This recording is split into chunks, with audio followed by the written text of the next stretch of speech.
કે આટલો બધો સિલેબસ છે. જો મને અમુક મોસ્ટ ટાઈમ પ્રશ્નનું લિસ્ટ આપી દે તો હું એટલું જ કરું ને. રાજુ આંટી પર આધાર રાખો કોઈની રાખી ના એકા બરાબર છે. લાકડી તૂટી ગઈ તો એટલે કે આંટીમાંથી પરીક્ષામાં પ્રશ્ન ના આપે તો તું શું કરીશ? તો હું નાપાસ થઈ જાઉં. બરાબર, એટલે જ સેલ્ફ સ્ટડી કરો. એટલે જાતે ભણો, રોજ થોડું થોડું શીખો. પણ ટીચર વાંચવા બેસો એટલે મને કંટાળો જ આવે, એટલે વિચારું કાલે વાંચીશ. રોહન કાલ ક્યારે આવતી નથી. આળસ તે પરીક્ષાનો સૌથી મોટો દુશ્મન છે. તારે રોજ 1 કલાક વાંચવાનું નક્કી કરવાનું પડે. 1 કલાકમાં કોઈ રમત નહીં. બસ માત્ર 1 કલાક. 1 કલાકમાં હું ચોક્કસ વાંચીશ.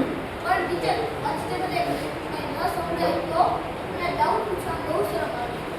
આજે ડાઉટ્સ પૂછો તો સૌથી સારી આદત છે. જે ડાઉટ્સ પૂછો છે તે જ નવું શીખે છે. શરમ શાની? વર્ગખંડનો ભૂલો કરવાને તેમાંથી શીખવા માટે જ છે. સાચું ટીચર, નવું તમને ગણિતના બધા ડાઉટ્સ તમને પૂછીશ. એવું નહીં ડરવું. આ સેલ્ફ સ્ટડીની શરૂઆત કેવી રીતે કરવી? બહુ જ સહેલું છે પ્રિયા. પહેલું, વર્ગમાં જે ભણાવેલું હોય તે ઘરે જઈને એકવાર વાંચી લો. બીજું, અઘરા શબ્દ કે વાક્યની નીચે સીધી લાઈન કરો. ત્રીજું, ગોખવાની બદલે પોતાની ભાષાઓમાં મુદ્દાઓ લો. હા ટીચર, હું પણ આવું જ કરું. મારી પોતાની નોટબુક બનાવું છું એટલે મને પરીક્ષાના ટેન્શન નથી. પણ ટીચર, પેપર હાથમાં આવે ત્યારે હાથ કેમ ધ્રુજવા લાગે છે? કબીર, કારણ કે તું માર્ક્સની ચિંતા કરે છે. તું એવું વિચારે છે કે ઓછા માર્ક્સ આવશે તો શું થશે? માર્ક્સ ભૂલી જા બાળકો.